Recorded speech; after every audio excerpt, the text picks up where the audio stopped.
Este es un podcast de Craft Courier, en el que Agustín Garetto y Milan Jedic analizamos semanalmente la política, la economía, la cultura, los temas internacionales y los hechos relevantes con una visión de conjunto, reflexiva, analizando tendencias, actores y teoría para entender mejor la realidad, priorizando la calidad de un análisis artesanal por sobre la velocidad y la cantidad. Hola, bienvenidos a todos a este episodio número 34, en donde vamos a trabajar dos grandes temas, y por eso el episodio va a estar partido en dos partes. En la primera, vamos a ver qué quiso decir Milei, qué dijo Milei en sus últimos dos discursos, en la presentación del presupuesto ante el Congreso y en la ONU, utilizando el ejemplo de las elecciones en Alemania y la situación actual en Alemania con el método de la política comparada. En el segundo bloque contamos con la participación de Armando Sánchez, en el cual nos habla sobre la boleta única de papel, las diferencias que hubo en el desarrollo de los últimos años en cada provincia que se llevó a cabo esto, como por ejemplo Santa Fe, Córdoba y Mendoza, la propuesta que se está llevando también a cabo en el Congreso y también lo que está sucediendo en Entre Ríos respecto a la boleta única de papel y reformas no solo electorales, sino también de los partidos políticos.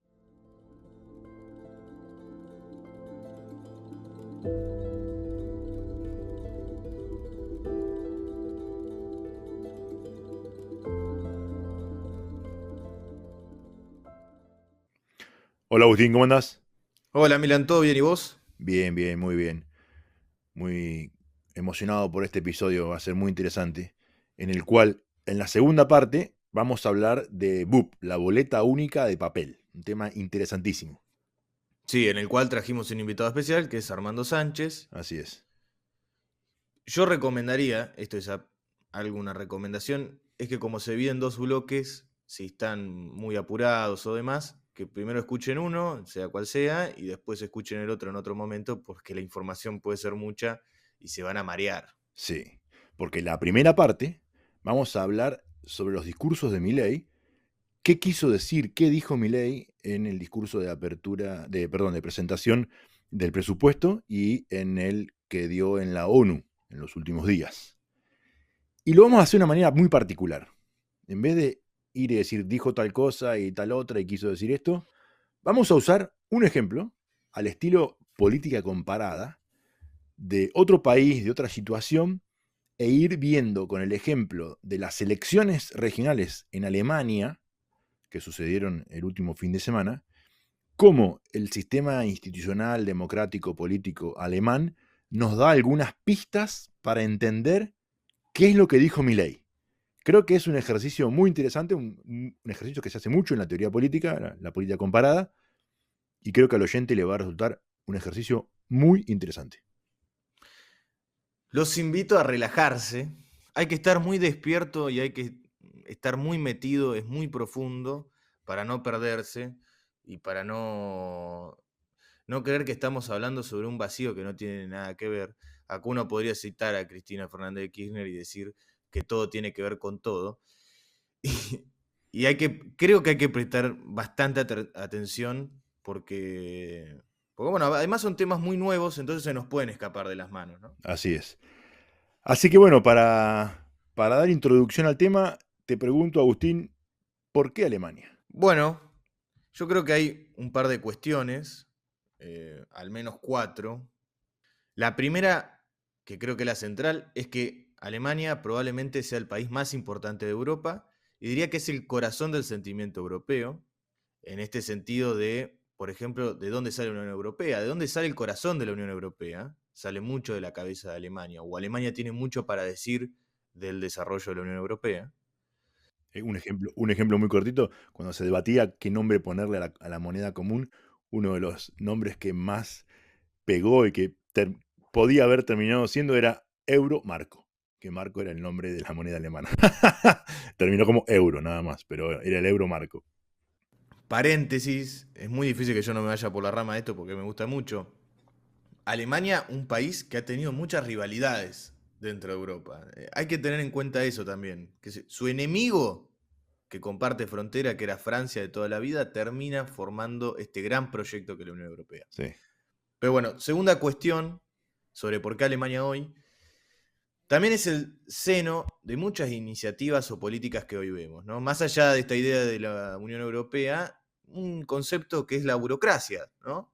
Los primeros teóricos de la burocracia, como un sociólogo que a mi criterio me gusta un montón, que es Max Weber, sale de acá, sale de Alemania y lo ve y ve el proceso del avance de la burocracia en su país. Sí, sí, del Imperio Prusiano. Tal cual, con Bismarck a la cabeza. Tercera cuestión, lo que voy a contar es para derribar la idea de que las ultraderechas están siendo atractivas solo por ser de derecha. En otras palabras, que la izquierda se perdió en un laberinto. Y esto no solo que es falso, sino que es infantil, porque presupone que existen bloques estáticos y delimitados perfectamente, por lo cual también existen demandas con las mismas características, es decir, estáticas y delimitadas, y que solo la derecha radical puede dar respuesta. Entonces los análisis que se llevan a cabo, en vez de estudiar las causas de este fenómeno, se empeñan solo a describir la ultraderecha como si esto explicase todo, ¿no? Este razonamiento va en contra de todas las lógicas que trajo consigo la modernidad, las cuales ya hemos hablado mucho con este concepto de la modernidad líquida o la posmodernidad, ¿no? Gran concepto y que hemos tratado varias veces. La cuarta cuestión, que a mi criterio es como la más importante, estamos ante un típico problema de la política moderna, por lo que no es nuevo esto, ¿no? Quienes son apasionados por la historia y la teoría política lo deben conocer muy bien, y quienes hayan leído a Max Weber también, ¿no? Estamos ante la típica tensión de burocracia versus democracia.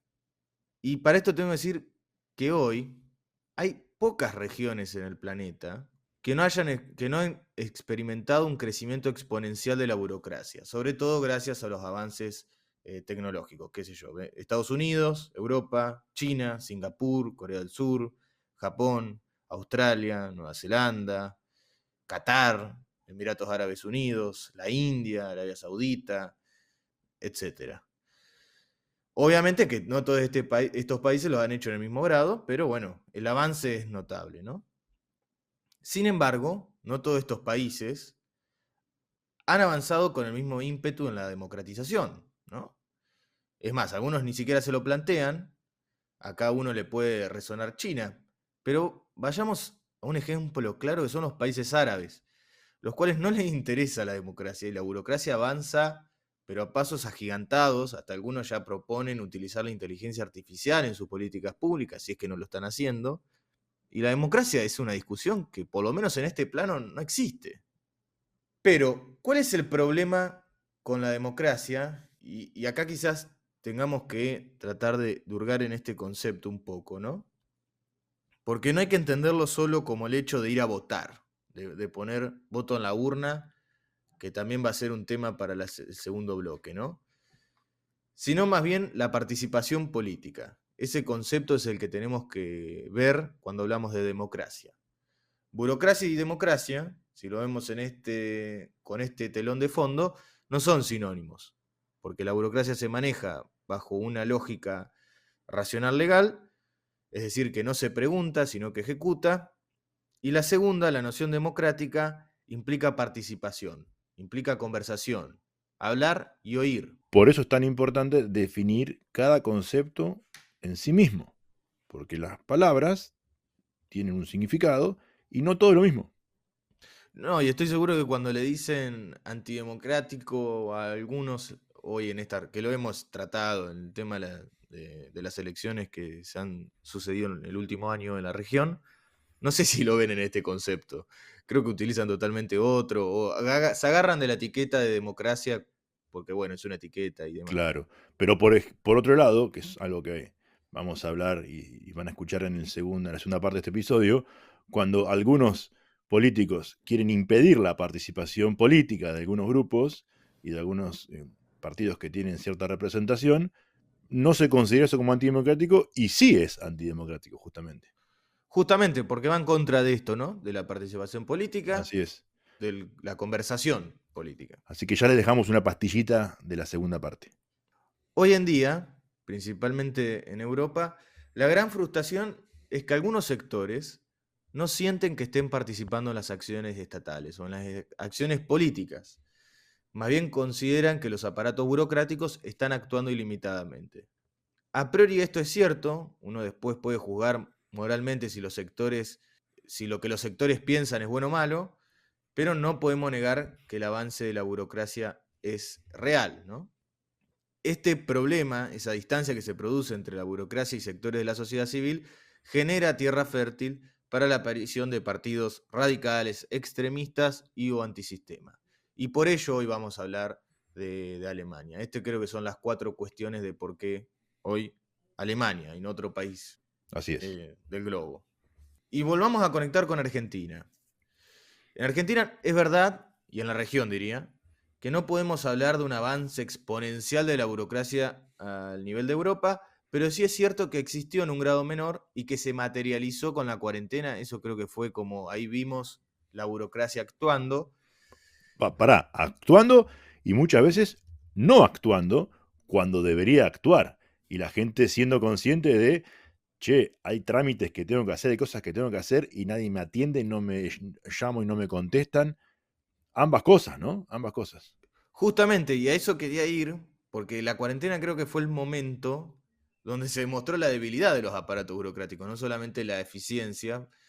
eh, la debilidad ya sea porque no puede lograr su cometido, en este caso la cuarentena, y además fracasos como lo que vos estás diciendo de se pone, no sé si ella misma se pone trabas o le ponen trabas, pero se ve o se vio en la cuarentena justamente este gran problema que tiene el avance de la burocracia en nuestra región. ¿Qué es lo que Max Weber dijo sobre la burocracia? Que el talón de Aquiles de la burocracia es cuando, valga la redundancia, la burocracia necesita de burocracia, ¿no? Cuando ya es excesiva la cantidad de el trámite del trámite del trámite del trámite, gran problema que ya veían el guionista René Goscinny y el dibujante Albert Uderzo cuando escribieron Asterix y Obelix. Una de las batallas que tuvieron contra el César era conseguir un formulario y los volvieron locos. Asterix con su inteligencia logró dar vuelta a la maquinaria de la burocracia romana, que era infernal, avanzadísima para la época, pero que también era un dolor de cabeza, y logró obtener ese famoso formulario, una escena muy divertida del cómic de Asterix y Obelix, pero que pinta cuál es el talón de Aquiles de la burocracia, ¿no? Cuando necesitas el trámite del trámite del trámite del trámite. Tal cual. Y ahora que ya lo conectamos con Argentina, vamos a conectarlo con Milei, porque es interesante lo que él observa o dice observar del fenómeno. Hay también un gran problema, Sí. si realmente lo observa o no, pero es que él sí ve un gran avance de la burocracia y de manera muy eficiente. Y podemos decir que para Milei, estos 3 conceptos que voy a decir a continuación son como sinónimos. Esta idea de burocracia, socialismo y Estado. Esas 3 cosas son iguales y cuando él habla de burocracia, de socialismo y de Estado, las está utilizando Como sinónimos. tal cual. Sí, iba a decir algo totalmente redundante, pero quiero que quede bien en claro eso, que en realidad uno si busca más en profundidad se da cuenta que no. Pero bueno, no importa. En los discursos él lo utiliza de esa forma. Lo cual, para él, esto es una amenaza, ¿no? Esta idea de socialismo, Estado, burocracia o demás, para él es una amenaza. Y fue su postura en el discurso de la ONU, ¿no? Quien hayan visto el discurso de la ONU, al cual recomendamos que lo vean y que también vean el del Congreso si es que no lo hicieron. El de la ONU es muy corto, lo buscan en YouTube, es muy cortito, son menos de 10 minutos. Sí, además, bueno, es un poco más, creo que son 15, 20, pero uno lo puede acelerar y lo hace más Claro, lo corto. pones en 1.5 y se hace más corto.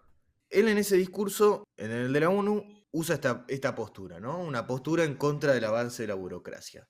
Pero acá viene lo interesante, que en el discurso del Congreso, cuando presentó el presupuesto, hizo una genialidad, sin tratar cuestiones técnicas, racionales, que uno podría asociar a los valores de la burocracia, dijo que no hace falta hacer política ni deliberar nada. Lo único que hace falta es administrar.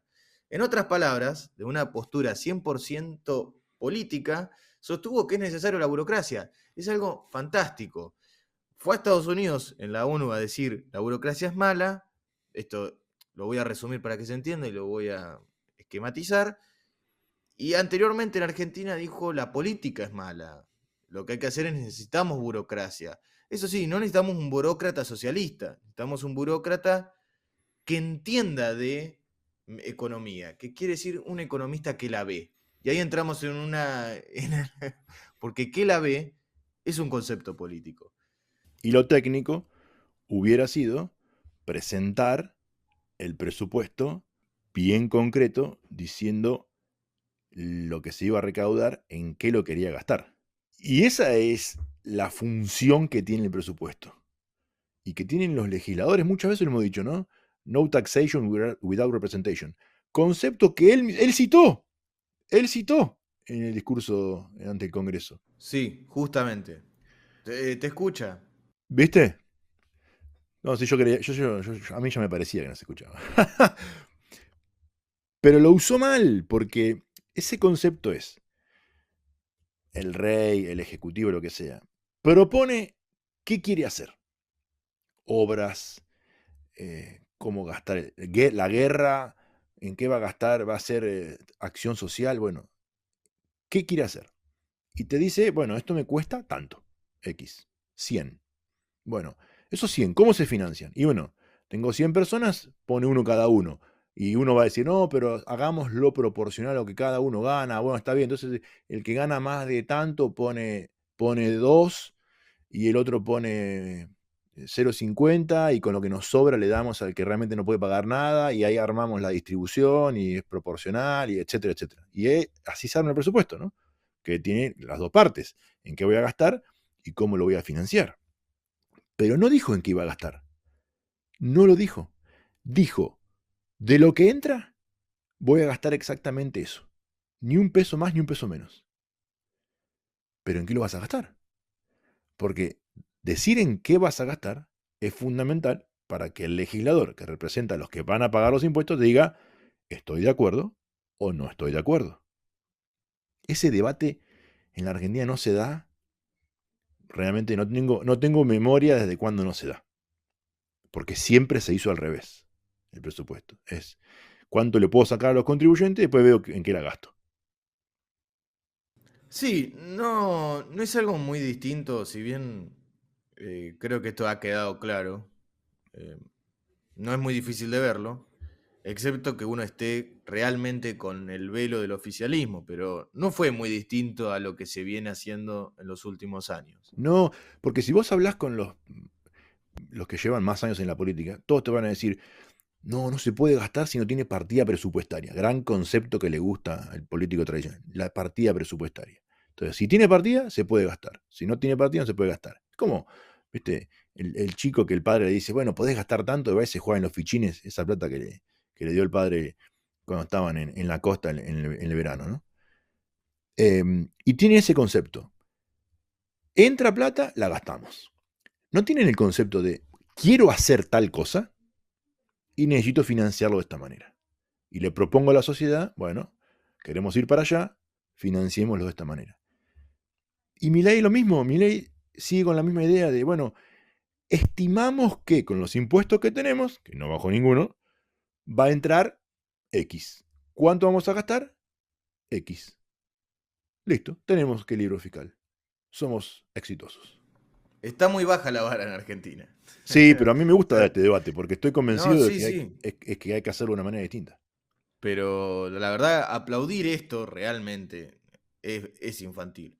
Pero vamos ahora a meternos de lleno en lo de Alemania. Los invito a viajar por este país, que la verdad es sumamente interesante porque ataca todas las cuestiones que hemos hablado en la introducción. Seguramente en el desarrollo lo voy a decir, pero para dejar más o menos en claro por qué el espacio temporal, en Alemania las últimas semanas, no fue el mismo fin de semana, pero fue en el mes de septiembre, se llevaron a cabo 3 elecciones federales, es decir, los 3 estados que vamos a hablar hoy, que son Thüringen, Sachsen y Brandenburg, votaron para formar el parlamento estatal, es como decir, el de su provincia.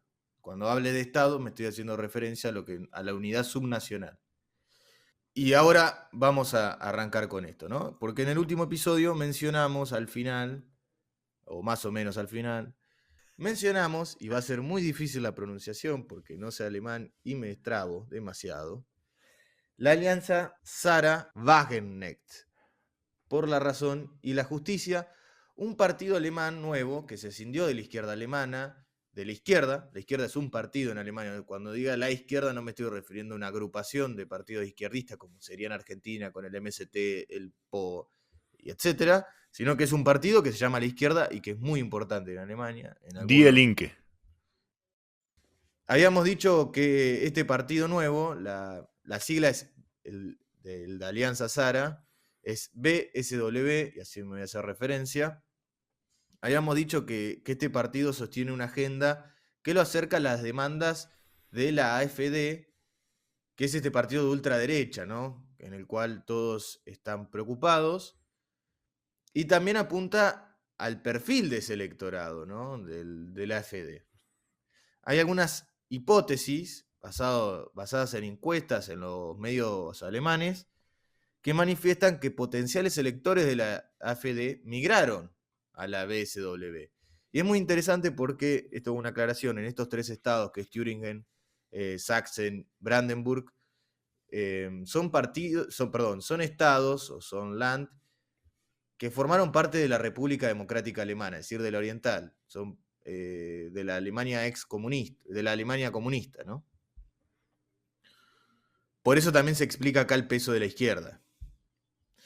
Solo para más o menos ubicarnos, cuando la BCW salió a la luz con una fuerte impronta de su líder, Sara, la mayoría de los izquierdistas occidentales fueron unánimes en el juicio, diciendo Sara traicionó sus bases, o traicionó las bases, y se derechizó. Esta etiqueta es producto de la agenda que ataca este nuevo partido, que es inmigración y globalización. Sin embargo, gracias a estos ataques, hoy este partido está siendo relevante en las elecciones federales, o fue relevante en las elecciones federales de Alemania, llegando a ocupar el 3er puesto en los 3 estados. ¿Realmente hay un proceso de derechización? Entiendo que los críticos, los académicos y los cientistas sociales se ocupan mucho por la categorización de los fenómenos. Sucede lo mismo en las ciencias naturales, cuando aparece un meteorito nuevo y se pelean por ponerle el nombre.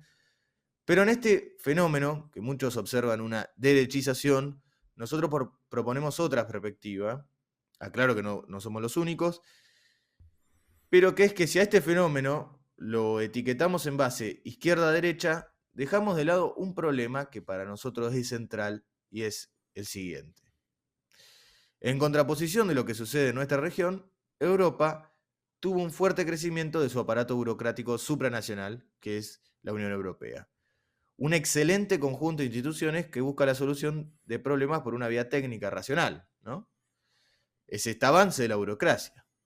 La Unión Europea fue uno de los mejores inventos del siglo XX porque los europeos lograron crear un espacio para la paz y la integración sin menoscabar las culturas nacionales de los países integrantes. De hecho, le dieron el Premio Nobel de la Paz en 2012 como institución, justamente, que resuelve las controversias de manera pacífica. Tal cual. Pero es cierto, y aquí le doy la derecha a Javier Milei, en su referencia a la ONU, que el avance de la burocracia minó la política. Es muy complejo resolver problemas políticos por medio de la burocracia. Es interesante el análisis de Milei sobre la ONU, más allá de que no comparto sus conclusiones, pero creo que dan el clavo con algo, porque él dice que el avance de la burocracia contrarresta a la libertad individual. Es un típico análisis liberal, pero los invito a hurgar en la frase del presidente, porque nadie entiende qué es libertad individual para Milei, porque después cuando va avanzando en su discurso se va contradiciendo. Y acciones también, no solo discurso. Por ello digo que la noción que le da Milei a la libertad individual es política. Entonces, parafraseo a Milei, y no es algo que digo yo, lo dijeron muchos intelectuales como Max Weber, que el avance de la burocracia contrarresta a la política. En el caso de la ONU es más evidente, ya que el aparato burocrático de la ONU no es eficiente, pero aunque lo sea, es muy difícil que logre resolver problemas políticos entre naciones por medio de la racionalidad o lo que él llama legal racional, que es la categoría que utilizó Max Weber, ¿no? Sí, y siguiendo con la analogía de la ONU y comparándola con la la Unión Europea sí tiene un aspecto político porque los que hacen las leyes son elegidos en elecciones en cada uno de los partidos y tiene una cierta raigambre política rosca, digamos, a la hora de votar. También es cierto que es un aparato súper burocrático, con un staff estable gigantesco, muy profesional, de muy alta calidad, y que a veces se lo tilda de estar un poco lejos, ¿no? Por ejemplo, no sé, un problema con quesos en Grecia lo resuelve un portugués en Bruselas, que nunca fue a Grecia. Quiero decir dos cosas. Una aclaración. Me encanta la Unión Europea. A ver si no quedó claro. Tienen un Colegio Europa Sí, que es fantástico. Ahí los burócratas aprenden a ser burócratas, que eso en Argentina y en la región diría que no se ve. Pero más allá de eso, la segunda cuestión, y esto es genial porque se ve tanto de la FD y de la BCW, que dicen, estamos cansados de los académicos. Estamos cansados de esta cuestión de que venga, y lo dicen así en sus apariciones, por más que ellos son académicos. Sara tiene un doctorado en una tesis de Hegel hablando con Marx sobre la sí, teoría sí, sí. política. No es, pero bueno, más allá de eso. Estamos cansados de que venga alguien de traje y corbata y nos diga qué tenemos que hacer por medio. No, acá no es así. Sí, Entonces, también situémonos, ¿no? Estos estados, estas provincias alemanas, en el este, en el norte, donde son más pobres, no es Múnich, no es Stuttgart, ¿no?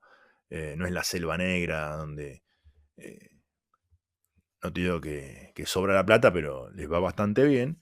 En el norte y en el este, bueno, hay más problemas de desempleo, menos cultura, menos educación.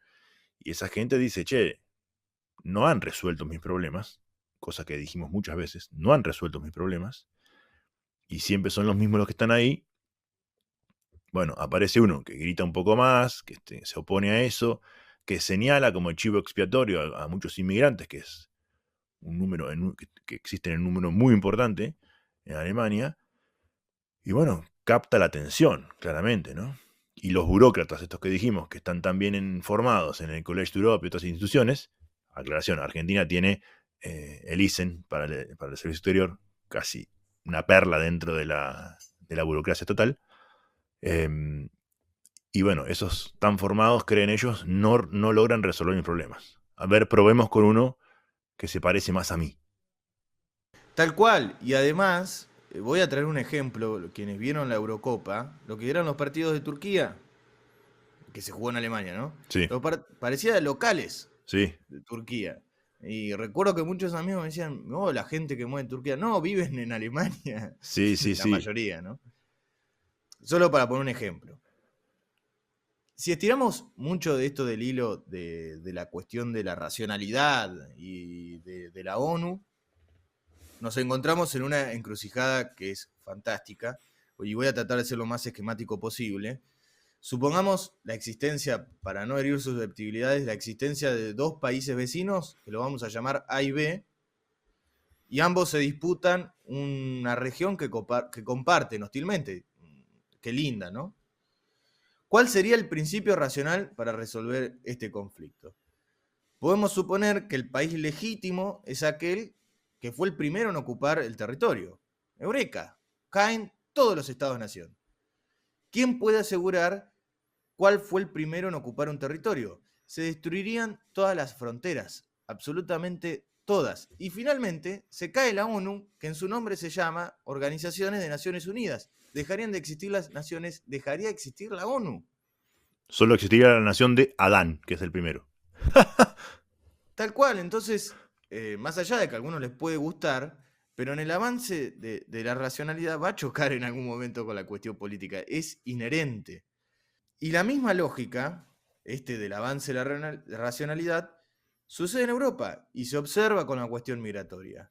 Tenemos un problema que es que mucha gente emigra a Europa y en algunos casos son útiles como mano de obra. Pero ¿cómo resolvemos el problema político del choque entre culturas que se disputan espacios? El principio racional nos diría que cada uno ocupa un espacio donde no se molesten entre sí. Paréntesis, sería lo que hablamos en las sociedades segmentadas, aquel Correcto. episodio. En aquel episodio que vino después del que hablamos con Álvaro Rivadeneira. ¿Y por qué sucede eso? Porque el francés, el alemán, el italiano o el español no está dispuesto a ceder el espacio. Caldo de cultivo para una resistencia antimigratoria, es lo que has dicho, el chivo expiatorio del inmigrante. Correcto. La mayoría dicen que esa resistencia tiene bandera de ultra o extrema derecha. Y acaba uno de derribar el mito, porque no. La BCW, que es de izquierda, y en sus bases lo dice porque habla de la emancipación, nunca dejó de ser de izquierda, demuestra que esto es más complejo y que no es solo una bandera de la ultraderecha. Y acá déjame hacer una aclaración. Hace un momento hablábamos que la categoría izquierda y derecha no logran explicar verdaderamente el fenómeno de la política. Yo estoy totalmente de acuerdo con eso. Y en algún episodio lo hemos mencionado que las categorías relativismo ético y materialismo económico explican mucho mejor el concepto ideología, que es una visión sesgada de la realidad, a partir de premisas que yo invento, no busco en la realidad, sino que las invento y quiero adecuar la realidad a esas premisas, y tiene estas dos grandes características, ¿no? Relativismo ético y materialismo económico. Y eso explica mucho mejor por qué esto que estamos mencionando, que parecería ser que la extrema derecha y la extrema izquierda se tocan, porque en realidad en lo que se tocan es en el relativismo ético y en el materialismo económico. Justamente son dos aspectos en los cuales nos ayudan a entender mucho más este fenómeno y derribar una cuestión. Hoy, si uno observa, sobre todo aquellos que son amantes de la política, la mayoría de los documentos van a estar hablando de la ultraderecha. En los últimos, no sé, 30 años se destacan en a ver quién define mejor la ultraderecha. Les aparece un partido de ultraizquierda que levanta las mismas banderas. ¿Y qué hacemos con todos estos documentos de los 30 años? Una fogata. Y sí, porque se nos cayó todo. Porque justamente no van a la causa del problema. Exacto, tal cual. Solo a la descripción del fenómeno. Antes de hablar sobre las elecciones federales de Alemania, quiero contar un poco de la agenda de la BCW en 3 puntos, muy resumidamente. Porque obviamente deberíamos dedicarle episodios enteros para hablar de esto, pero solo para más o menos que el oyente se ponga a tono. La primera bandera es: la inmigración es un problema que no solo desplaza la nacionalidad alemana, sino que crea otros problemas en materia social, económica, seguridad, etc. La segunda bandera es que el avance de la globalización destruye a la pequeña y mediana empresa nacional en manos de los capitales transnacionales. La tercera bandera es que Alemania no debe concentrar sus esfuerzos en defender otras naciones que no tienen ninguna relación con la misma, porque Alemania debe resolver los problemas de los alemanes. ¿Qué alemanes? Los que nacieron en Alemania, atacados por los inmigrantes y empobrecidos por el liberalismo económico. Casi un trampismo. Tal cual. Y a él lo tildan de derecha. ¿Ves? Sucede así, es exactamente muy similar. Y no es que Sara se derechizó, simplemente que observan más o menos el mismo fenómeno o intentan darle el mismo curso. Y desde otra postura, la BCW no abandona su ideología de izquierda. Con los libros de Marx atacan a esto, o de la izquierda hegeliana. Así es. Todo este combo de propuestas fue puesta a prueba en las elecciones de Thüringen, Sachsen y Brandenburg. Las elecciones, como hemos mencionado, federales, son las que eligen al Parlamento del Land, ¿no? Del Estado, que además de cumplir otras funciones que no voy a detallar, forma el gobierno del Land.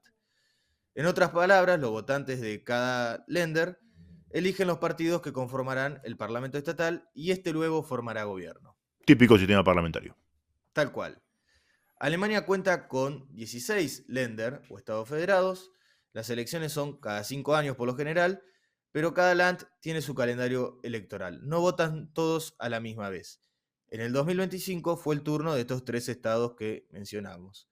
Y también fueron las primeras elecciones donde la BCW participó. Y por eso estamos haciendo este episodio. Antes de contar cómo fue el repertorio de cada estado, vamos a hablar un poco también de la cuestión de la participación electoral, porque es muy interesante. Recordemos que las elecciones en Alemania no son obligatorias, como en la mayoría de los estados con sistema parlamentario, excepto algunos donde sí.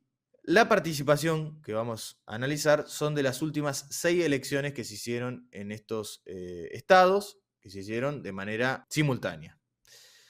Los 3 estados en estas 6 últimas elecciones tuvieron comportamientos similares en materia de participación, excepto en Brandenburg en el 2009, que registró una participación del 67%, mientras que los otros dos de 56 y 52. Es decir, que Brandenburg tuvo una mayor participación ese año que el resto. Como el comportamiento es similar, excepto en el 2009, con esta aclaración, hizo un promedio como para más o menos hacer más fácil la lectura de los datos, que es el siguiente. En 1999 una participación del 56%, en el 2004 del 57%, en el 2014 del 50%, en el 2019 del 64% y en el 2024 del 74%. Tremendo crecimiento.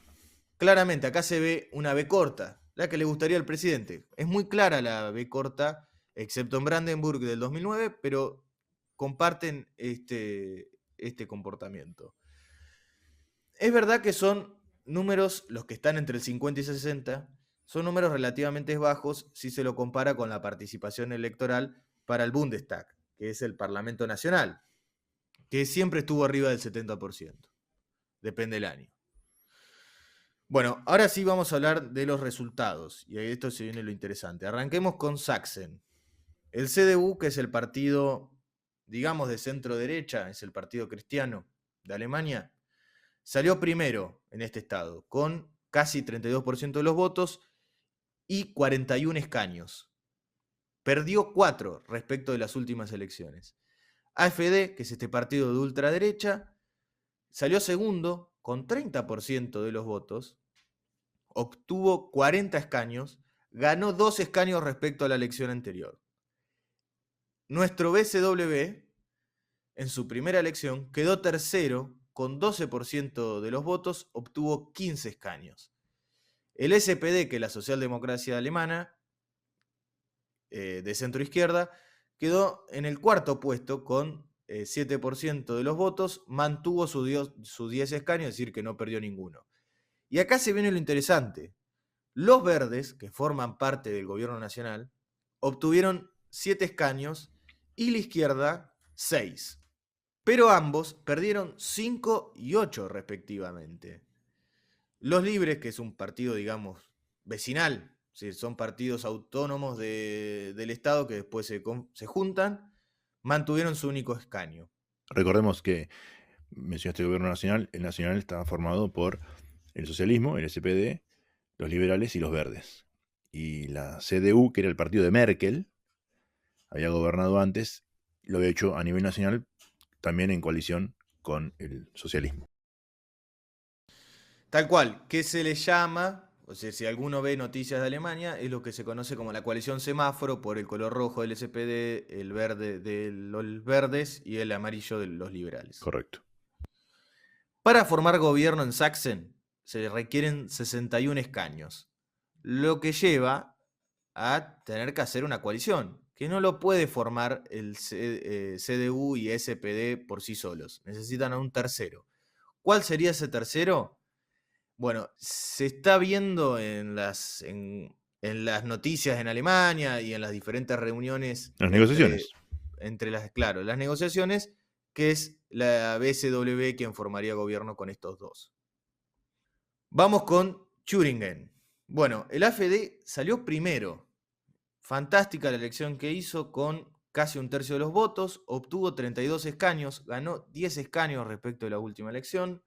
El CDU salió segundo con 23% y 23 escaños, ganó solo 2 comparado de la última elección. El BCW sacó casi el 16% de los votos, lo que se traduce en 15 escaños. La izquierda salió cuarta con 13% de los votos, obtuvo 2 escaños, perdió 17. Esto es increíble.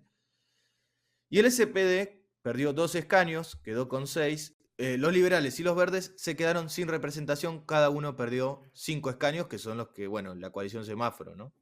Ahí ves la migración de los votos hacia esta nueva alianza BSW.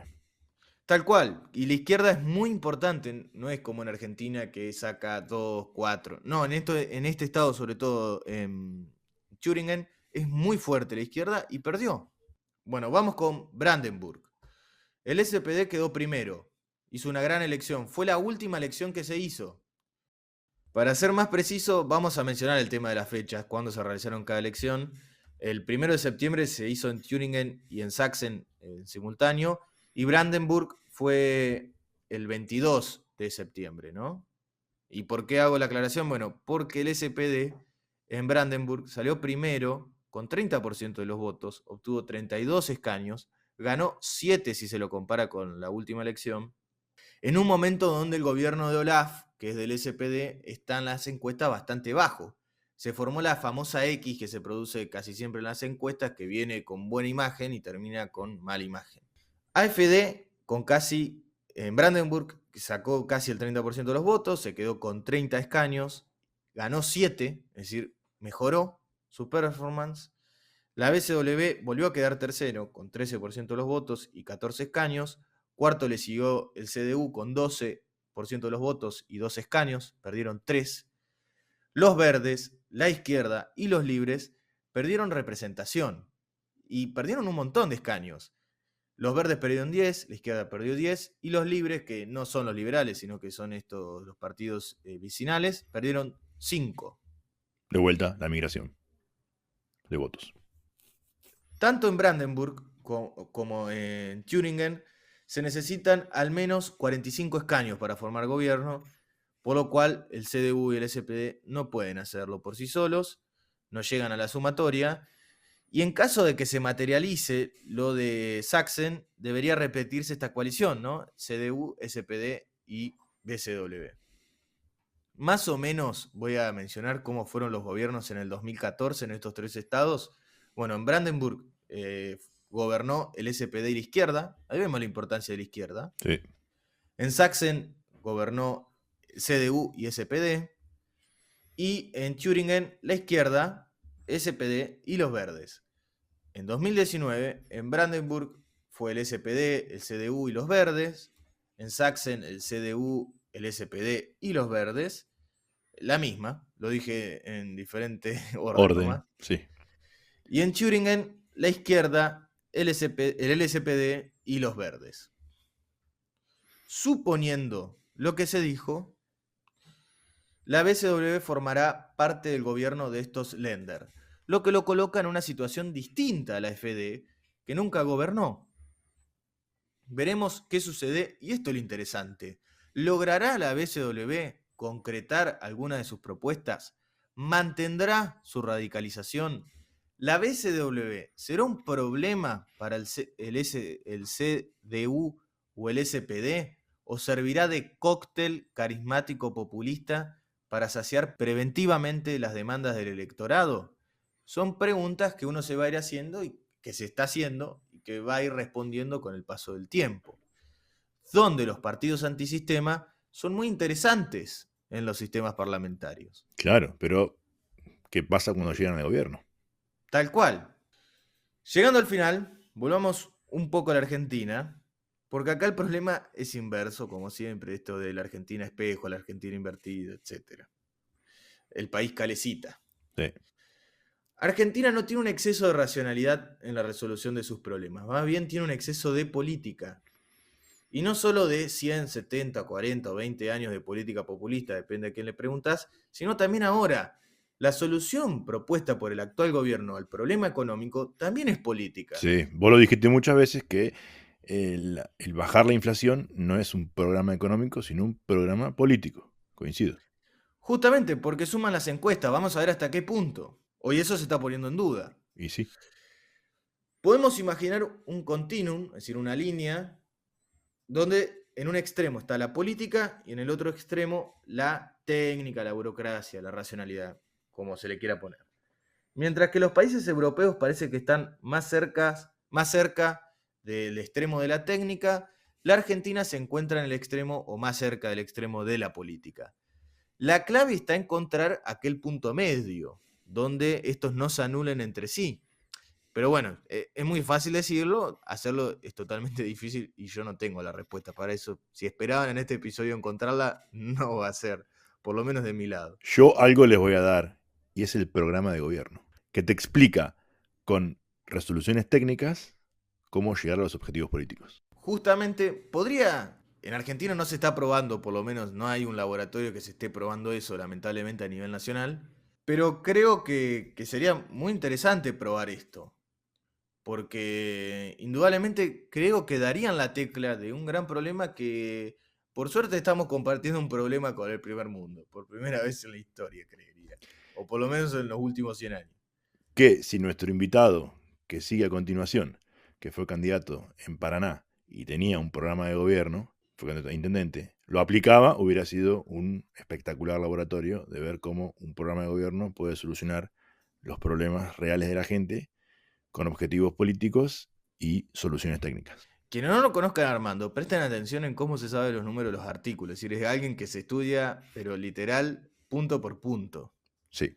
Que lo van a tener en el segundo bloque. Para cerrar este primer bloque, es cierto que en la retórica del presidente, sobre todo en su discurso en el Congreso, encontramos nociones como esto de hay que administrar, no hay que hacer política. Pero no solo nos encontraríamos en el otro extremo del continuum, como sucedió durante el periodo conservador, esto de paz y administración de Roca, sino que se contradice él mismo solo. ¿Por qué? Porque propone resolver el problema de Argentina con la receta que critica de los otros países. Acertijos que quizás algún día lo descifraremos. Veremos. Y ahora damos paso a la segunda parte de este episodio, en donde Armando Sánchez nos presenta el tema de la boleta única de papel, que como les dijimos al comienzo, si quieren cortarlo en dos el episodio, este es el momento.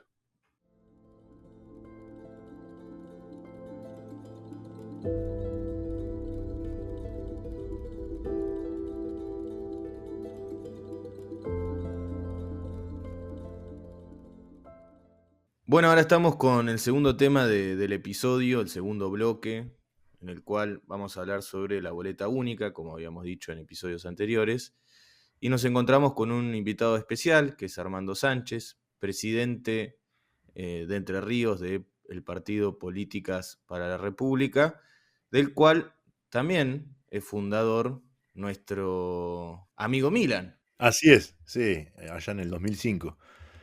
No sé si todos lo sabían, los que nos escuchan, alguna vez lo hemos mencionado o no, no lo recuerdo, pero sí, fundé un partido que se llama Políticas para la República en el año 2005 y Armando, gran amigo, fue nuestro primer candidato a intendente de Paraná, o sea, intendente en general, en la ciudad de Paraná, Entre Ríos, en 2019. Una gran performance, nos fue muy bien ahí y repitió después en el 2023, el año pasado. Así que bueno, Armando, ¿cómo estás? Hola Armando. Así es, un gusto, Milan, Agustín. Venimos trabajando, bueno, con el partido, haciendo análisis político también, fundamental, generando debates políticos para elevar el nivel de los debates. Y en este tema que me invitaron hoy, sobre la boleta única de papel. Es un tema en el que venimos hablando públicamente desde el año 2018, es un tema que nos interesa muchísimo. Nos encantaría que se implemente a nivel país.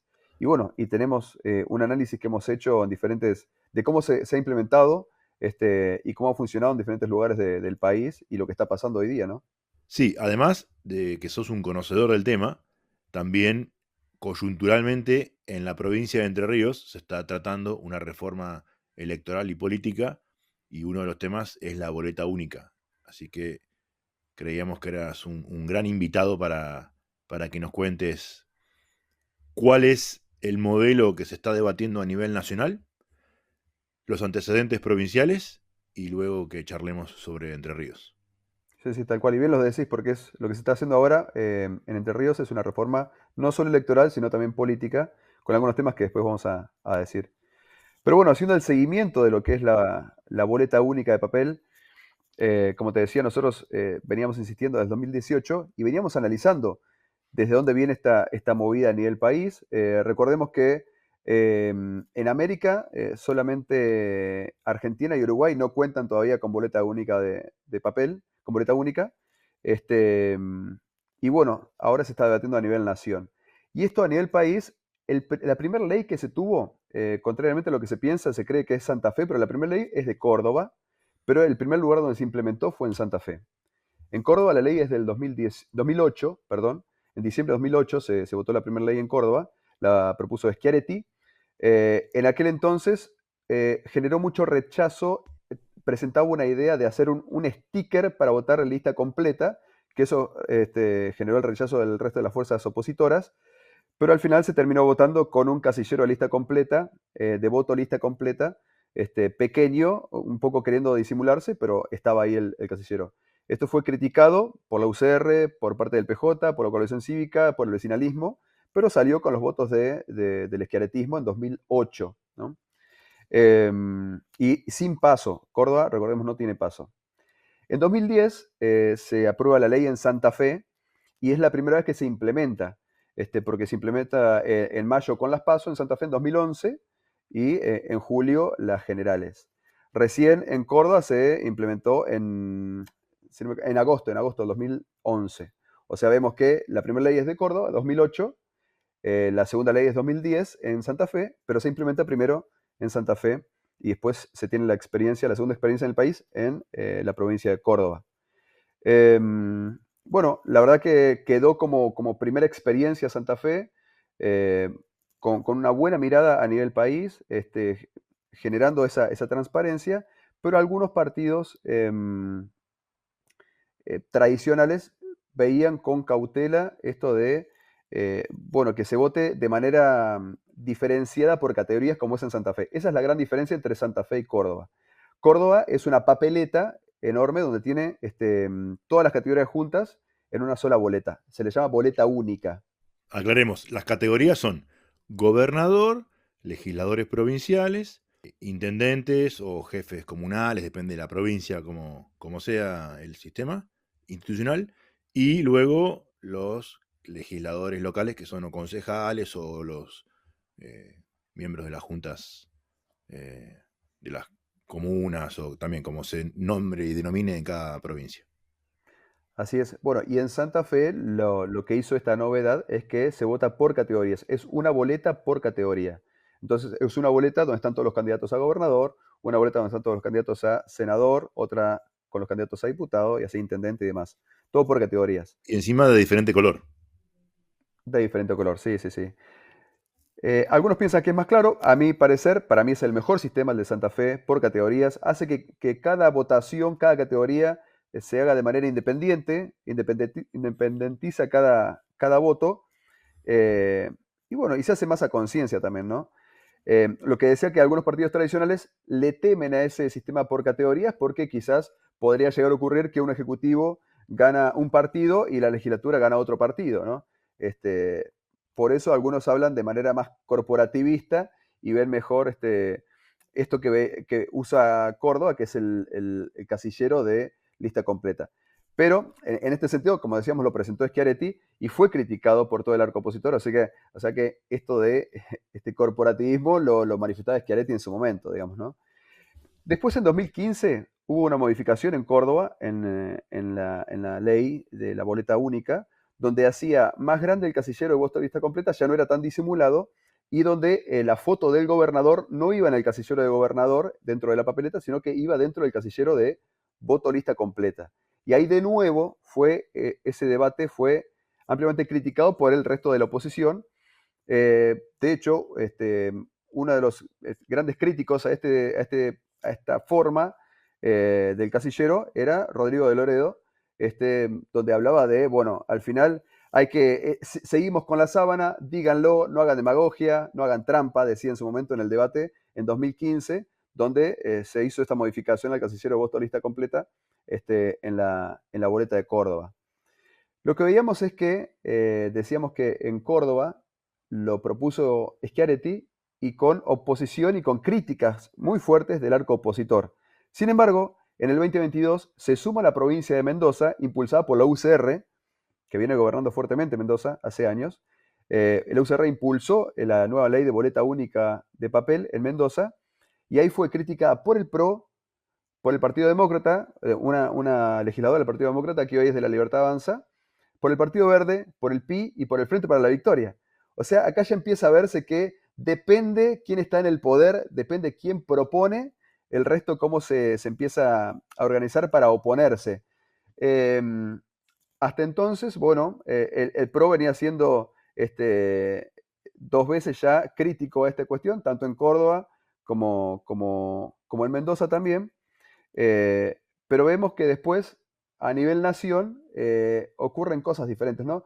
Uno va viendo que al final, este casillero de voto lista completa, al que se oponían también, porque en Mendoza lo que hizo fue copiar lo de Córdoba, pero cambiar, en vez de que sean las categorías de manera horizontal, que estén de manera vertical.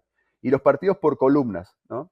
Pero el casillero seguía estando, este voto lista completa sigue estando. Y esa era la crítica que recibía de todo el arco opositor de nuevo, incluido el Frente para la Victoria en Mendoza, ¿no? Y si no me equivoco, en Córdoba va junto al casillero del gobernador, a la foto del gobernador, el casillero de voto de boleta completa. No sé cómo es el de Mendoza. Bueno, en Mendoza es una columna por partido. El primer casillero es el de voto lista completa, pero no tiene ahí la foto del gobernador. La foto del gobernador está propiamente donde está el casillero de gobernador y vicegobernador. Pero, sin embargo, habían críticas en su momento en Mendoza porque algunos, incluso para salvar esta cuestión del voto lista completa, para evitar este arrastre de la lista sábana, ellos decían, bueno, por lo menos que aparezca al final de todo el casillero de voto lista completa, pero bueno, no, al final se aprobó con los votos de mayoría de la UCR el casillero al principio de voto lista completa, pero por ahora sin la foto del gobernador. Perdón, déjame hacer En una en salvedad. ese casillero. Ujú. Dijiste lista sábana, pero bueno, porque es una cuestión que se dice mucho, pero hemos debatido muchas veces y yo sé que vos coincidís conmigo que es la boleta partidaria. Porque la sábana, lo que la gente llama sábana, con la boleta única va a seguir existiendo. Y es todos los legisladores de cada partido, uno detrás de otro, donde se elige al partido la lista completa de ese partido, de esa categoría.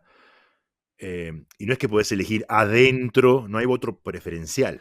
Claro, es una lista cerrada y bloqueada, eso se le llama, Exactamente. donde el Exacto. partido propone, qué sé yo, los diputados que tengan y vos lo elegís así como el paquete tal. Hay algunos Exacto. países donde vos sí podés decidir cuáles entran o Porque no. escucho a los periodistas hablar, esto es problema de la lista sábana y eso con la boleta única cambia. Eso no cambia. Eso no cambia. El legislador número 25 en la provincia de Buenos Aires va a seguir siendo desconocido para la población y van a seguir metiendo ahí los peronistas, los radicales y muchos partidos tradicionales a cualquiera, o que compra el puesto, o que es el hijo de la mujer del marido o el amante.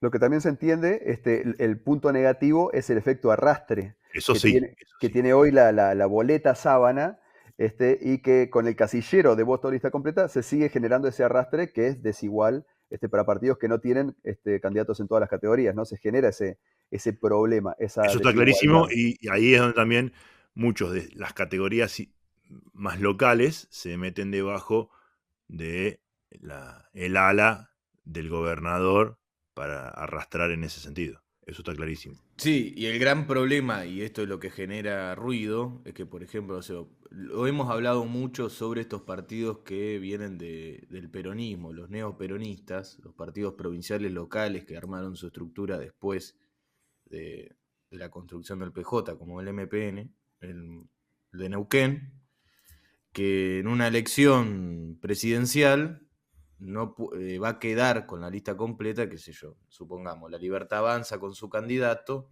y después sus diputados, y el MPN no puede jugar ahí, Claro. en la Claro, misma, el mismo nivel, ¿no? tal cual. Para seguir con la cronología de esta cuestión, en el 2021 ingresó a Diputados de la Nación un proyecto para tener boleta única papel a nivel nacional, pero tomó el modelo de Córdoba con el casillero de voto lista completa. Y acá sí aparece el PRO como autor de este proyecto, con un proyecto que lo ingresó María Graciela Ocaña, con apoyo de, bueno, casi todo Juntos por el Cambio, casi toda la oposición al kirchnerismo o albertismo y kirchnerismo que gobernaba en el 2021, ¿no? Durante los 4 años anteriores, ¿no? En este sentido, bueno, logró sí la aprobación, se aprobó en junio del 2022, se aprobó al año siguiente y pasó al Senado.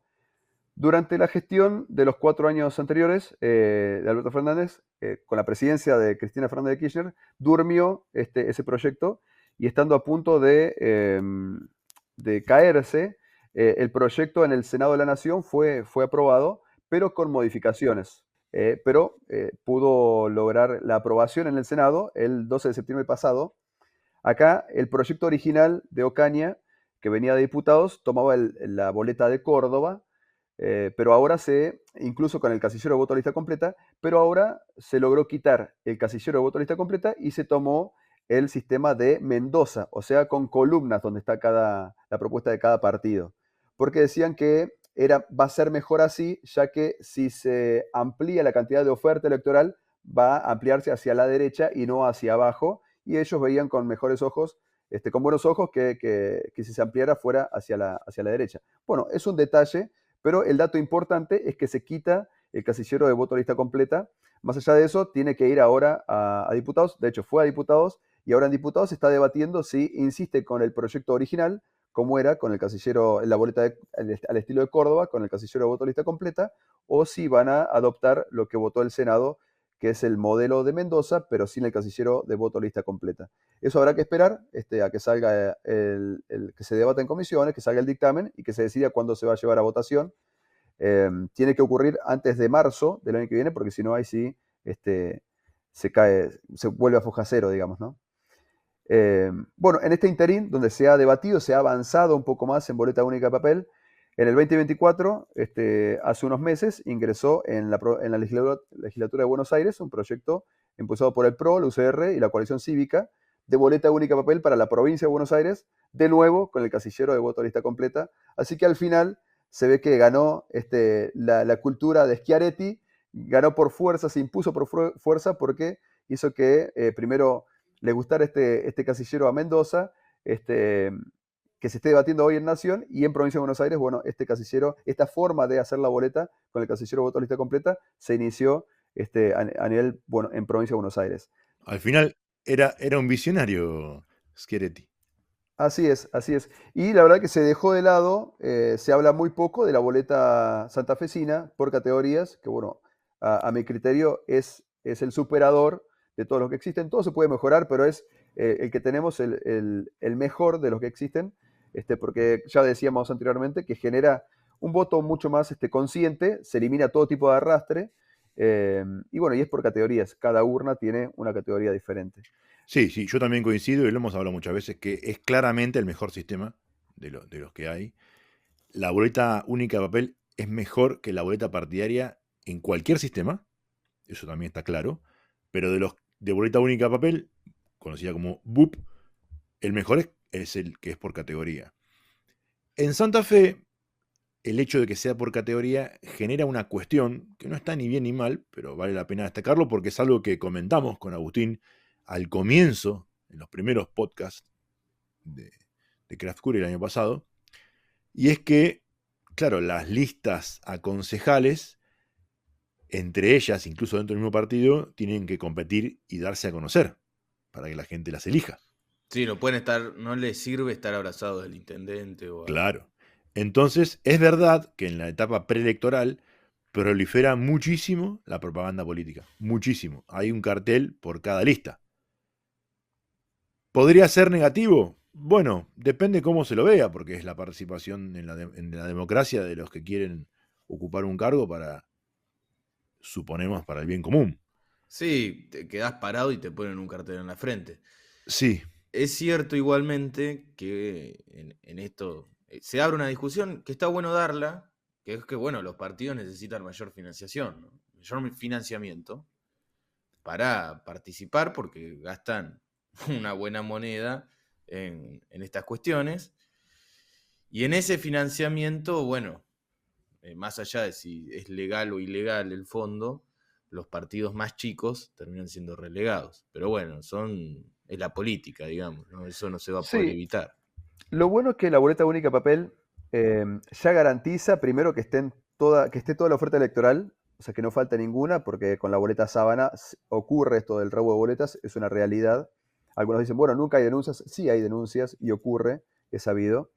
Eh, y aparte, y por eso veíamos, si no existiera el casillero de voto lista completa en la papeleta, no se generaría desigualdad, entonces tendrías toda la oferta y en igualdad de condiciones.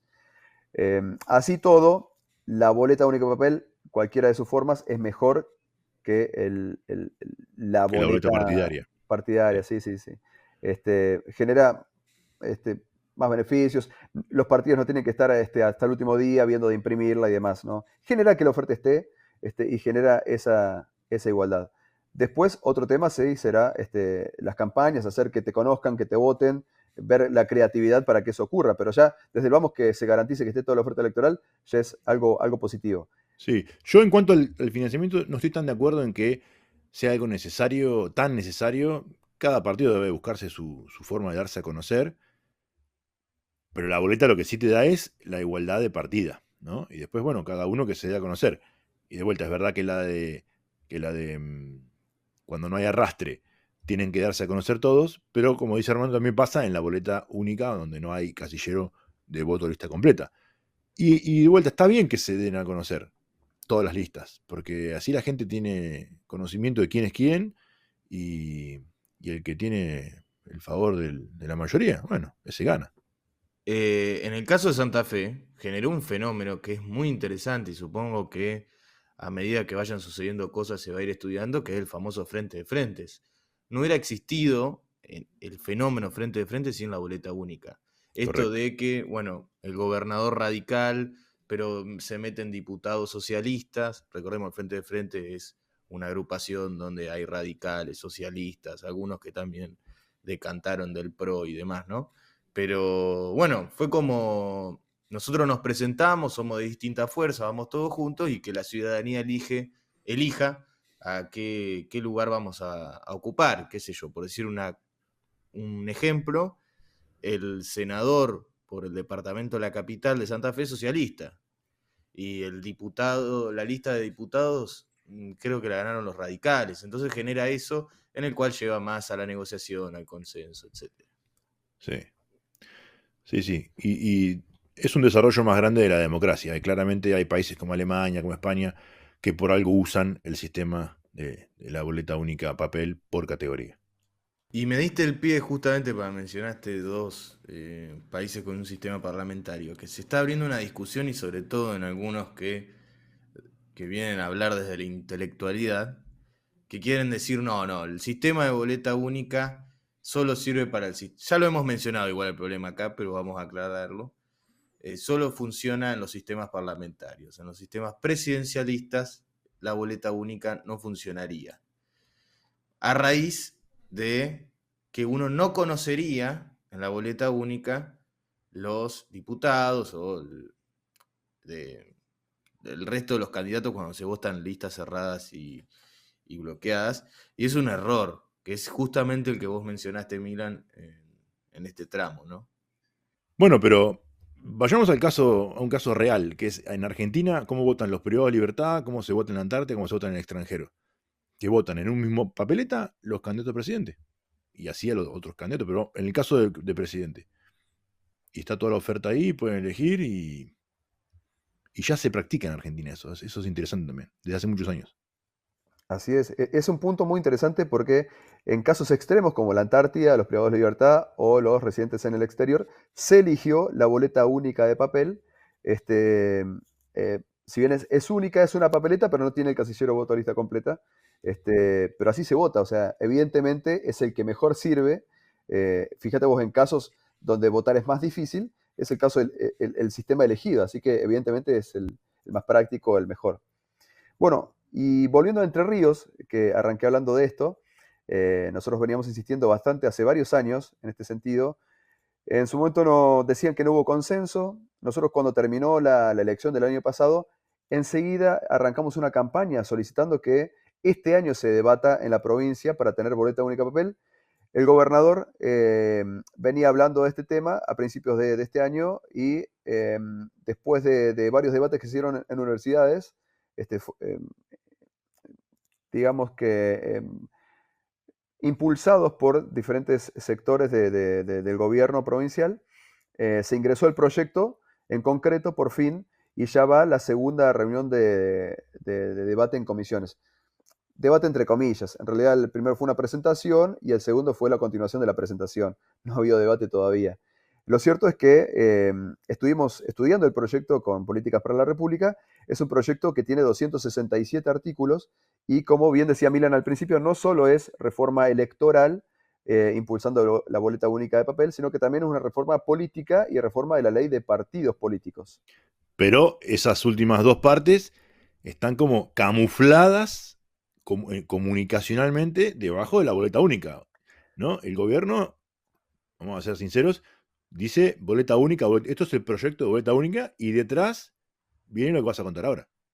Así es. De hecho, hasta ahora solo se ha hablado de la boleta única de papel, de cómo lo proponen, cómo quieren que sea, y también ahora de el financiamiento de las campañas. Pero no se ha dicho mucho más. Nosotros logramos plasmar en un documento que se hizo público y empezó a correr en diferentes partidos, y de hecho lo hicimos público la semana pasada, esta semana, el martes pasado, en Concordia, que se hizo la segunda reunión de comisiones, por toda la parte también, toda la parte que incluye la reforma de la ley de partidos políticos. Si vamos al tema de boleta única de papel, quiere tomar el sistema de Córdoba, incluido el casillero de voto lista completa. Hay una duda ahí, no se entiende si con la foto del gobernador en el casillero de voto lista completa. Originalmente el proyecto así lo plantea, con la foto del gobernador en el casillero de voto lista completa, como es actualmente en Córdoba. Si bien el martes pasado dijeron que se había tomado una modificación por una crítica que se hizo y la foto del gobernador iría el casillero que dice gobernador. Bueno, veremos. Para eso hay que modificar el artículo 106 de ese proyecto. Veremos cómo va después a ser votado, ¿verdad? También algunas cuestiones en la convocatoria de elecciones, tiene que ver con eso. Hoy son 150 días donde el gobernador tiene para decir si va a desdoblar o no va a desdoblar. Es una ley que viene de la gestión de Bordet, la gestión anterior. Y acá en el proyecto da menos días, da menos previsibilidad porque da 110 días. Es un punto que también marcamos nosotros. Vos decís menos previsibilidad porque la ley actual no da ninguna previsibilidad porque es totalmente arbitrario, tiene una fecha límite para pronunciarse, pero de ahí para atrás él puede decidir cuándo decirlo, si lo quiere hacer 151 días, 55 días, 160 días, cuando el gobernador de turno, porque eso es importante recordar, ¿no? Son toda gente que está de turno en el poder, se levanta un día y dice, vamos a cambiar la fecha de elecciones. Y te dice, ¿saben qué? Hoy me levanté con ganas de cambiar la fecha de elecciones. ¿Por qué? Pintó. Bueno, es una característica poco institucional, ¿no? Así es, y poco democrático también, o sea, porque da privilegios a quien maneja la posibilidad de poner fecha de elecciones Sí, frente al resto de los partidos, digamos, ¿no? sí, sí. Eh, Y el otro ejemplo totalmente contrario es nuestro país vecino Uruguay, que saben de acá hasta no sé cuántos siglos las fechas de elecciones de todo. Lo tienen todo establecido, saben qué día es de acá a 5 años, 10, 15, 20, 30, 50, 100 años. Todo. Absolutamente. Así que, bueno, sigue sin haber fecha fija, que en su momento, en la gestión anterior, tanto de Urribarri como de Bordet, del Frente para la Victoria, del peronismo, fue muy criticado por todo el arco opositor por no dar previsibilidad. Y ahora que gobierna la oposición, no solo que mantiene esta cuestión de privilegio, esta cuestión de oportunismo, sino que incluso reduce la poca previsibilidad que había, la reduce a 110 días. Ese es un tema que marcamos también para que se corrija. Estamos viendo a ver si se van a tomar los pedidos de modificaciones, ¿no? También, y algo que, una serie de detalles más, ¿no? Pero algo que realmente nos preocupa muchísimo, y por eso decimos que el proyecto que ingresó Frigerio en Entre Ríos es antidemocrático y proscriptivo, así como está presentado, porque toca drásticamente cuestiones de formación de partidos políticos, de nuevos partidos políticos. ¿Por qué? Porque, por ejemplo, la cuestión de los avales, que esto ocurre en todo el país, uno junta primero una cierta cantidad de firmas, así dice también la ley nacional, una cierta cantidad de firmas representativa para que no sean, hablando mal y pronto, tres gatos locos los que quieren formar un partido, sino que tienen un apoyo de vecinos, digamos, ¿no? Sea que estén afiliados a otro partido o no, que te apoyan para que arranques el trámite, ¿no? Esos son los avales. Bueno, ahora restringe esa cuestión porque pide fotocopia del DNI para el que te firma un aval e incluso no puede estar afiliado a otro partido el que te firma un aval. Eso es muy restrictivo e incluso suma la cantidad de avales que se piden, que se solicitan para crear un partido político de manera considerable.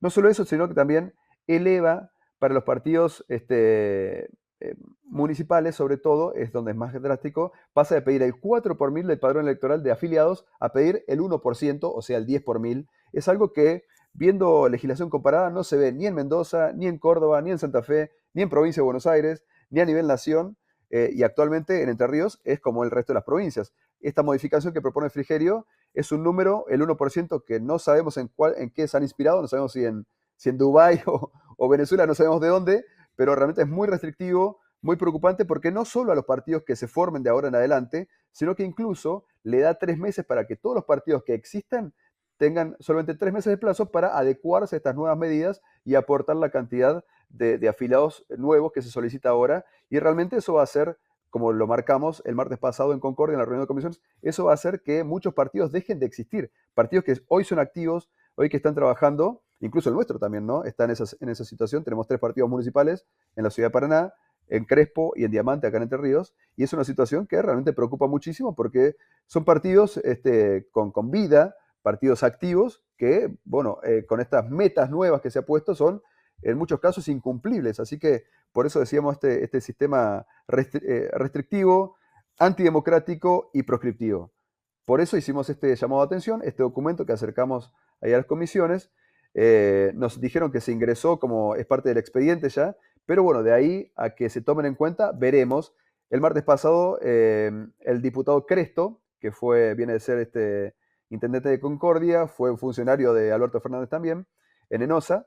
Él dijo el martes pasado que así como está el proyecto le gustaba y así como está el proyecto lo va a votar. Así que el oficialismo de Frigerio ya tiene parte de la oposición que acompaña su proyecto así tal cual está, ¿no? Vale decir todo esto porque es preocupante. Sí, y agrego eso que es proscriptivo, porque un montón de partidos de ciudades más pequeñas o intermedias, o incluso Paraná, que es la capital, pueden dejar de existir, siendo que tienen una representación de una porción de la población. Tengan más votos, menos votos, pero tienen una cierta representación. Es verdad que hay partidos que son sellos de goma que no sirven para el desarrollo de la democracia porque solo es un negocio para algunos vivos. Pero no es el caso de nuestro partido, por ejemplo, ni de otros partidos, en especial en municipios más pequeños, en donde un grupo de vecinos se junta y dice no me gusta ni A ni B y quiero formar otro partido. Y cumplo con las características porque son lógicas y razonables, pero aumentar a casi el triple la cantidad de afiliados que necesitas para mantener la personalidad jurídica y que te den solo 3 meses para lograrlo, ponemos el ejemplo concreto de Paraná, hacen falta 800, ¿cuántos? 70, 870 870 hoy son hoy. Uh-huh. y pasa a 2500. Sí, sí, sí. Es Realmente una barbaridad. tremendo. Incluso hay localidades más pequeñas, por ejemplo, poníamos el caso que lo comentaba en el documento. Sauce de Luna, por ejemplo, es una localidad que hoy dispone de 40, tiene 40 afiliados y tendría que pasar a 200 afiliados porque se pone un piso de 200 ahora para municipios chicos también y en general, ¿no? Con una población de ¿cuánto? ¿De 4.000 habitantes? ¿2.000 habitantes? Sí, electores, 3.000 electores, ¿no? Por Así eso. que es realmente una locura. Y algo que estuvimos viendo, que nos llamó mucho la atención, ya el martes pasado fue la segunda reunión de comisión. De este tema no se hablaba, no hablaban incluso algunos partidos que habían dado su opinión sobre el proyecto, que solo hablaban de la cuestión de la boleta o del financiamiento de las campañas, pero nadie hablaba de esta cuestión de la modificación de artículos de la ley de partidos políticos, que es el último apartado de todo el proyecto de los 267 artículos. Varios partidos políticos nos dijeron que no habían leído el proyecto todavía en su totalidad. Así que con Políticas para la República, con mi partido, este documento que hicimos público sirvió para que varios otros partidos estuvieran al tanto de esta situación, e incluso también supimos que varios diputados, ya incluso en la segunda reunión de comisión, seguían sin haber leído el proyecto entero. Por eso también nos preocupaba, por eso también instábamos en su momento que, bueno, primero que se lea el proyecto entero como debe ser y que después se tengan en cuenta este pedido de modificaciones de cara en pos de la democracia, en pos del bien común, en pos de la igualdad, que son los principios que Frigerio manifiesta en los fundamentos del proyecto, ¿no? Habla de estos valores, sin embargo, el articulado no se condice con estos valores de la democracia o de la participación igualitaria, ¿no? De los partidos. Así que, bueno, este era un resumen de la situación de la boleta única de papel a nivel país. Hay otras provincias también que ya se está hablando que van a querer incorporarla. Lo que no queda claro tampoco es que si en el caso de que se apruebe con el casillero de voto lista completa, después se va a habilitar a las provincias a que puedan tener una papeleta entera, por ejemplo, el caso de Córdoba o Mendoza, donde esté de presidente en adelante y que tenga el casillero de voto lista completa, ¿no? No queda claro si se va a poder habilitar ese sistema que generaría, bueno, de nuevo, igualdad entre partidos nacionales, provinciales y locales también, ¿no? Municipales. Así que ese será un tema. Ojalá se apruebe sin el casillero. Tuvieron la altura para quitarlo en el Senado. Y bueno, veremos qué dice diputados, ¿no? Que seguramente en los próximos meses se vota y bueno, veremos qué dictamen toman, ¿no? Sí, y recordemos que quitar el casillero fue una propuesta del peronismo en el Senado Nacional. Así es, así es. Bueno, incluso había otras propuestas de gente de Juntos por el Cambio también. Por ejemplo, Lozada, que ya decía, bueno, ir a algo por categorías, como es en Santa Fe. En fin, lo que se aprobó fue quitar el casillero, que sea ahora una boleta como la de Mendoza, con la oferta electoral por partidos en columnas. Y bueno, y volvió a diputados. Veremos qué pasa. Veremos qué pasa a nivel nación, veremos qué pasa a nivel Entre Ríos. Y bueno, estaremos al tanto de esto, porque es algo de lo que se está hablando ahora. Decía el entorno de Frigerio que quieren votar esto en octubre, o sea, ahora, dentro del mes que viene, o sea, en estos días. Pero lo que vemos es que hay poco debate y que hay diputados que todavía no han leído la ley completa, ¿no? Creo que como resumen es muy, muy rico y como cierre, digamos, editorial, podríamos decirlo, claramente la boleta única es un sistema mucho mejor que el que tenemos. Y veremos si nos permite tener mejores legisladores que no estén cambiando según la conveniencia de ideas, sino que tengan ideas que buscan el bien común y que tengan la idea A o la B, sean coherentes, no que depende si son oposición o, oficialismo, les gusta boleta completa perdón, casillero de lista completa o no, porque eso muestra la mediocridad y la ventajita, ¿no? Buscar la ventajita todo el tiempo. Nos falta mucho aprender como República Occidental del Uruguay de la Oriental. Así es, totalmente. Sí, sí, sí. Pero bueno, hay que esperar qué pasa, hay que estar atentos, hay que seguir dando esta información, hay que ayudar a que los legisladores lean las leyes. Y bueno, y ojalá que se elija el bien común. Ya ha habido, después de nuestro documento de Políticas para la República, ha habido la voz alzada de otros partidos también que vieron no solo esta cuestión de los partidos políticos, de la reforma de la ley de partidos políticos, sino también este pedido de que se elimine el casillero de voto lista completa, justamente por la desigualdad que genera. Incluso este fue el argumento que se dijo en el Senado de la Nación, de por eso, y fue la razón por la que en mayoría decidieron eliminar el casillero. Así que no hay duda de que esto genera desigualdad, así que ojalá se quite ese casillero y tengamos una buena ley a nivel país y, bueno, una buena ley a nivel provincia de Entre Ríos, y ojalá otras provincias también se sumen a este sistema, porque el sistema boleta única de papel, dentro de los sistemas que hay, es el mejor que conocemos, y bueno, ojalá vayamos a ese sistema muy pronto. Bueno, Armando, la verdad que ha sido un gusto tenerte, te agradecemos mucho y bueno, te convocaremos cuando haya algún otro tema interesante para debatir con vos. Como no, un gusto como siempre, y bueno, la verdad que Craft Courier se escucha cada vez más. Pronto también se anunciará en YouTube, tengo entendido, así que eh, felicitaciones por eso y el crecimiento que está teniendo. Y este análisis que se va haciendo de la política es muy necesario en estos tiempos, así que les agradezco por el laburo que le meten en esto. Gracias. Gracias, Armando. A ustedes, gracias. Un abrazo y nos vemos el próximo viernes. Así es, hasta la semana que viene. Adiós. Chao.